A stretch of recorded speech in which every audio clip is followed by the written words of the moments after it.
அனைவருக்கும் தெய்வீக வணக்கம். நான் உங்கள் Karthik. Welcome to divine truth YouTube channel. இன்னைக்கு நம்ம பார்க்க போறது நாளைய தினம் குபேர மைத்ரேய முகூர்த்தம். அதீத கடன் பிரச்சனையில இருக்கிறவங்க மற்றும் அடகு வைத்த நகைகள் மற்றும் சொத்துக்களை மீட்க முடியாம தவிக்கிறவங்க வெறும் 5 ரூபாய் நாணயத்தை இப்படி வைத்து பாருங்கள். 1 ரூபாய் கூட கடன் இல்லாத நிலை உருவாகும். நம்ம யூடியூப் சேனல்ல ஒவ்வொரு மாதமும் வரக்கூடிய மைத்ரேய முகூர்த்த நேரத்தை முன்னிட்டு கடன் தீர்வதற்கு நாம் செய்ய வேண்டிய தாந்திரீக முறைகள், மந்திர ஜபங்கள், ரகசிய வழிபாட்டு முறைகள்னு பல பதிவுகளை பார்த்துக்கிட்டு இருக்கோம். அந்த வரிசையில இப்ப நம்ம பார்க்க போறது மிக மிக எளிமையான ஒரு தாந்திரீக முறை. இதுல எந்த ஒரு மந்திரங்களோ பூஜைகளோ கிடையாதுங்க.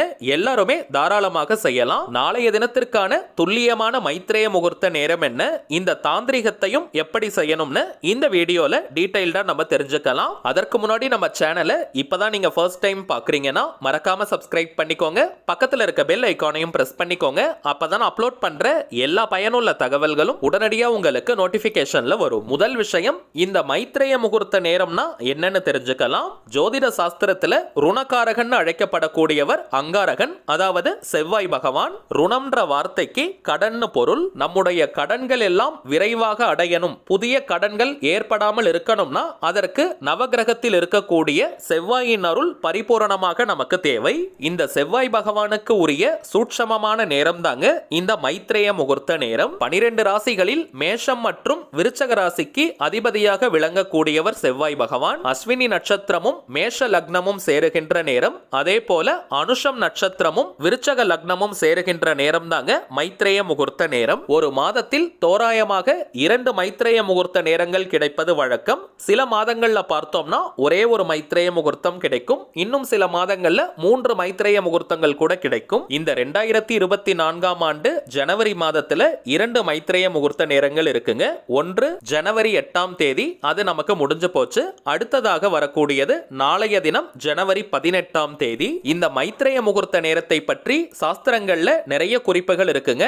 அதே போல சித்தர்களும் நிறைய குறிப்புகளை நமக்கு கொடுத்திருக்காங்க. கடன் தீர்க்கும் தாந்திரிகங்களை செய்வதற்கு மிகவுமே உன்னதமான நேரம் இந்த மைத்ரேய முகூர்த்தம். இந்த நேரத்தில் கடனை அடைப்பதற்காக நாம் செய்யக்கூடிய அனைத்து விதமான தாந்திரிகங்கள் மற்றும் மந்திர ஜபங்களுக்கு கோடி மடங்கு பலன்கள் நமக்கு கிடைக்கும். நம்ம சேனல்ல கூட இந்த மைத்ரேய முகூர்த்த நேரத்தை ஃபாலோ பண்ணி நிறைய பேருக்கு கடன்கள் தீர்ந்ததாக நம்ம கமெண்ட் பாக்ஸ்ல சொல்லியிருக்கீங்க. அதே போல சிம்பிளான பவர்ஃபுல்லான ஒரு தாந்திரிகத்தை தாங்க இன்னைக்கும் நம்ம பார்க்க போறோம். நாளைய தினத்திற்கான துல்லியமான மைத்ரேய முகூர்த்த நேரத்தை கரெக்டா நீங்க நோட் பண்ணி வச்சுக்கோங்க.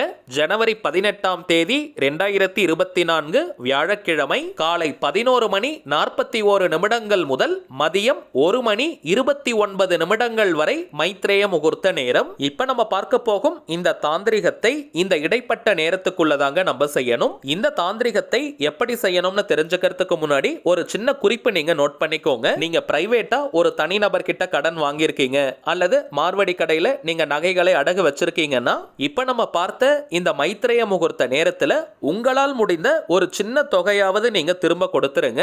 அது அசல் தொகையாகவும் இருக்கலாம் அல்லது வட்டியாக கூட இருக்கலாம். ஒரு உதாரணத்திற்கு நான் சொல்றேங்க, 5 லட்சம் ரூபாய் நீங்க கடன் வாங்கியிருக்கீங்கன்னா குறைந்தபட்சம் ஒரு 500 ரூபாயாவது நீங்க கடனை திரும்ப செலுத்திடுங்க.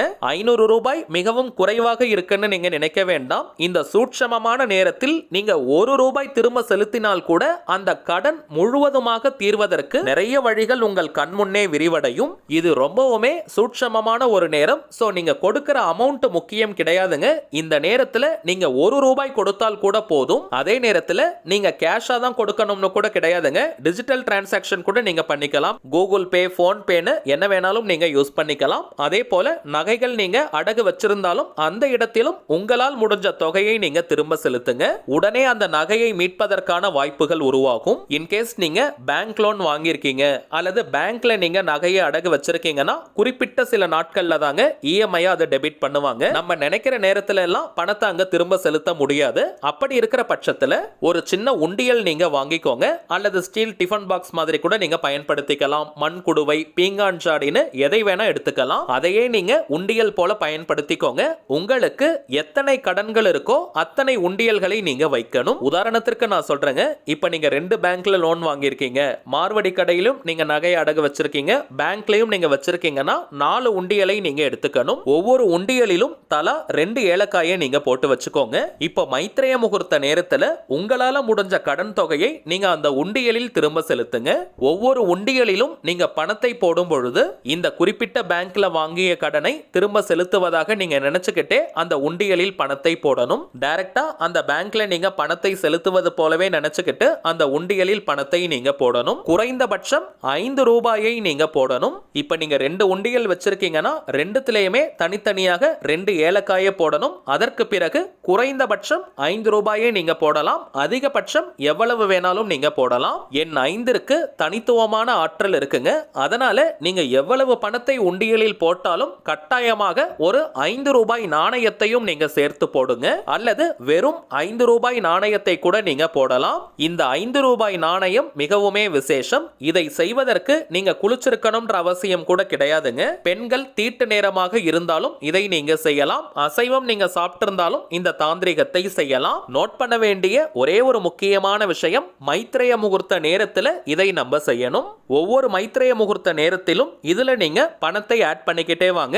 இந்த உண்டியலில் இருக்கும் பணத்தை வேற காரணத்திற்கு நம்ம செலவு செய்யக்கூடாதுங்க. மேக்சிமம் 3 மாதங்களுக்குள்ள உங்கள் கடன் முழுவதும் தீர்வதற்கான வழி உங்களுக்கு கிடைக்கும். சோ நீங்க ப்ரீ க்ளோஷர் பண்ணும் பொழுது, அதாவது கடனை முன்கூட்டியே நீங்க க்ளோஸ் பண்றீங்க அல்லது கடனில் ஒரு பகுதியை நீங்க திரும்ப செலுத்துறீங்கன்னா நீங்க சேர்த்து வச்சிருக்கும் அந்த பணத்தையும் அந்த பேங்க்ல நீங்க டெபாசிட் பண்ணிடுங்க. எந்த நாள், எந்த கிழமை, எந்த நேரத்துல வேணாலும் நீங்க டெபாசிட் பண்ணலாம். மொத்தத்தில் அந்த பணத்தை கடனை திரும்ப செலுத்துவதற்கு மட்டும் தாங்க நம்ம பயன்படுத்தணும். இந்த உண்டியல் தாந்திரிகத்தை தாண்டி இன்னொரு சின்ன தாந்திரிகமும் இருக்குங்க. ஒரு பிரியாணி இலையை நீங்க எடுத்துக்கோங்க. பிரிஞ்சி இலைன்னு கூட நம்ம சொல்லுவோம், இங்கிலீஷ்ல பே லீஃப். இந்த பிரியாணி இலை கிடைக்காதவங்க அரசமர இலை கூட நீங்க எடுத்துக்கலாம். பேப்பர்ல நீங்க எழுதக்கூடாதுங்க. பிரியாணி இலை அல்லது அரசமர இலை மட்டும் தாங்க நம்ம யூஸ் பண்ணணும். சிட்டில இருக்கிறவங்களுக்கு கூட இந்த அரசமர இலை சுலபமாக கிடைக்கும். இந்த 2 இலைகளுக்குமே வசிய சக்தியும் தெய்வீக தன்மையும் அதிகம். கோவில்களில் இருக்கக்கூடிய அரச மரத்திலிருந்தும் இந்த இலையை நீங்க எடுத்துக்கலாம். ஆனால் மாலை 6 மணிக்குள்ளாக இலையை நம்ம எடுத்துக்கணும். உங்களுக்கு மொத்தமாக எவ்வளவு கடன் தொகை இருக்கோ அந்த பணத்தை பெறுவதாக அல்லது பெற்றுவிட்டதாக நீங்க எழுதணும். உதாரணத்திற்கு சொல்றேங்க, இப்ப பேங்க்ல நீங்க ஒரு 5 லட்சம் ரூபாய் வாங்கியிருக்கீங்க. அதே போல அடகு வைத்த நகையை மீட்பதற்கு ஒரு 2 லட்சம் ரூபாய் தேவைனா மொத்தம் 7 லட்சம் ரூபாய் உங்களுக்கு இருந்தால் உங்கள் பிரச்சனை தீரும். சோ அந்த 7 லட்சம் ரூபாயை நீங்க பெறுவதாக அல்லது பெற்றுவிட்டதாக எழுதணும். 7 லட்சம் ரூபாயை நான் மகிழ்ச்சியுடன் பெறுகிறேன், அப்படி இல்லைனா 7 லட்சம் ரூபாயை நான் மகிழ்ச்சியுடன் பெற்றுவிட்டேன், இப்படி நீங்க எழுதணும். இங்கிலீஷ்ல, தமிழ்லன்னு எந்த லாங்குவேஜ்ல வேணாலும் நீங்க எழுதலாம். நோட் பண்ண வேண்டிய மிக மிக முக்கியமான விஷயம், இந்த மைத்ரேய முகூர்த்த நேரத்துல சில பேர்லாம் பார்த்தோம்னா பிரியாணி இலையில கடன் தீரணும், கடன் குறையணும், அடகு வைத்த நகையை மீட்கணும்னு எழுத சொல்றாங்க. ஆல்ரெடி நம்ம பார்த்ததை போல இந்த பிரியாணி இலை மற்றும் அரசமர இலைக்கு அதீதமான வசிய சக்தி இருக்குங்க.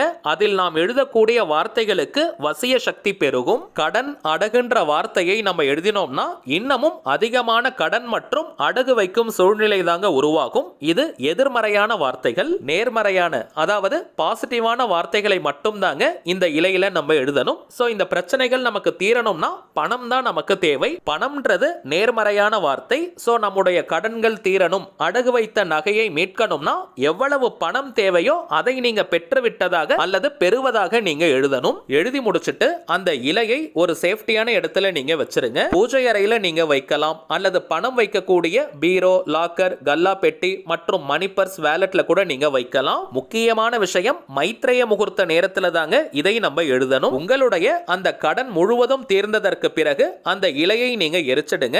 எந்த நாள், எந்த கிழமை, எந்த நேரத்துல வேணாலும் நீங்க எரிக்கலாம். இப்ப நம்ம பார்த்ததை போல இந்த மைத்ரேய முகூர்த்த நேரத்தை கரெக்டா நீங்க பயன்படுத்துங்க. குறிப்பாக 5 ரூபாய் நாணயத்தை உண்டியலில் நீங்க போட்டு வைங்க. உங்கள் கடன் முழுவதும் காணாமல் போகும். சரிங்க, அவ்வளவுதான் இந்த பதிவு. நிச்சயமா உங்களுக்கு பயனுள்ளதா இருந்திருக்கும்னு நினைக்கிறேன். மேலும் இந்த வீடியோ உங்களுக்கு பிடிச்சிருந்தா மறக்காம லைக் பண்ணுங்க. நம்ம சேனலையும் சப்ஸ்கிரைப் பண்ணிக்கோங்க. தேவைப்பட்டுச்சுன்னா உங்க ஃப்ரெண்ட்ஸ் அண்ட் ஃபேமிலிக்கும் இந்த வீடியோவை ஷேர் பண்ணுங்க. அடுத்ததா இன்னொரு முக்கியமான தலைப்போட நான் உங்களை சந்திக்கிறேன். என்றும் அன்புடன் கார்த்திக். நன்றி.